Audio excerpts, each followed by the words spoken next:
ইতিহাসের পাতা উল্টালে আমরা দেখতে পাই যুগে যুগে এই একত্ব বারবার ভেঙে গেছে।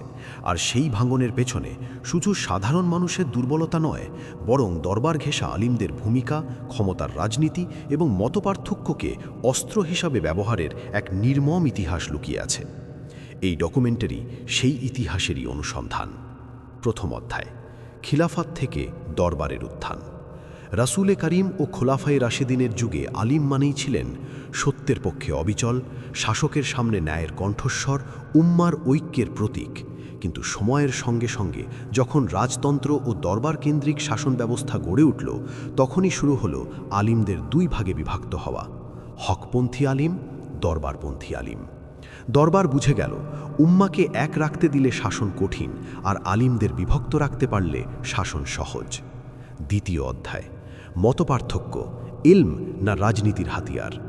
ফিকহি ও আকিদাগত মতপার্থক্য ইসলামেই ছিল এবং থাকবে, এটা স্বাভাবিক।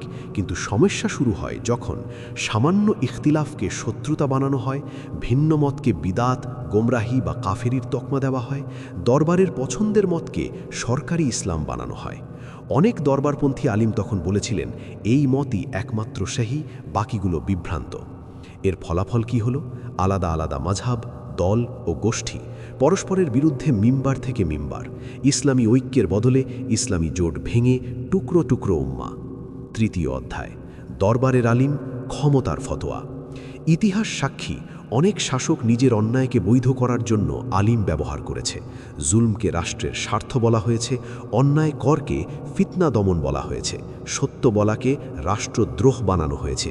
এইসব ক্ষেত্রে কিছু আলিম দরবারের সুবিধা, পদ, সম্মান ও নিরাপত্তার বিনিময়ে সত্যকে আড়াল করেছেন, ভিন্ন মতাবলম্বী আলিমদের একঘরে করেছেন, উম্মাকে বিভক্ত রাখার কাজে অংশ নিয়েছেন। ফলে ইসলামী জোট গঠনের বদলে ইসলামী হয়ে উঠেছে বিভাজনের হাতিয়ার। চতুর্থ অধ্যায়, যারা আপোষ করেননি। তবুও ইতিহাস একতরফা নয়। প্রতিটি যুগেই ছিলেন কিছু আলিম যারা কারাগার বেছে নিয়েছেন, দরবার নয়, যারা ফাঁসির মঞ্চে উঠেছেন কিন্তু ফতোয়া বিক্রি করেননি, যারা বলেছেন শাসকের সামনে সত্য বলা সবচেয়ে বড় জিহাদ। এই আলিমরাই প্রমাণ করেছেন সমস্যা ইসলামী মতপার্থক্যে নয়, সমস্যা ক্ষমতার সঙ্গে ইলমের আপোষে। পঞ্চম অধ্যায়, আজকের বাস্তবতা। আজও দৃশ্যপট খুব একটা বদলায়নি। ইসলামের নামে আলাদা প্ল্যাটফর্ম, ইসলামের নামে আলাদা দল, ইসলামের নামে একে অপরকে বাতিল করা। কিন্তু প্রশ্ন হলো, এই বিভক্তিতে লাভ কার? উম্মার না দরবার ও আধিপত্যবাদীদের?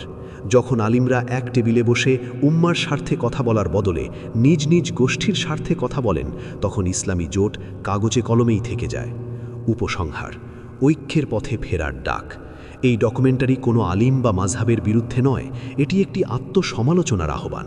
ইসলাম বলে, ইখতিলাফ থাকবে কিন্তু শত্রুতা নয়, মত থাকবে কিন্তু বিভাজন নয়, আলিম থাকবে কিন্তু দরবারের গোলাম নয়।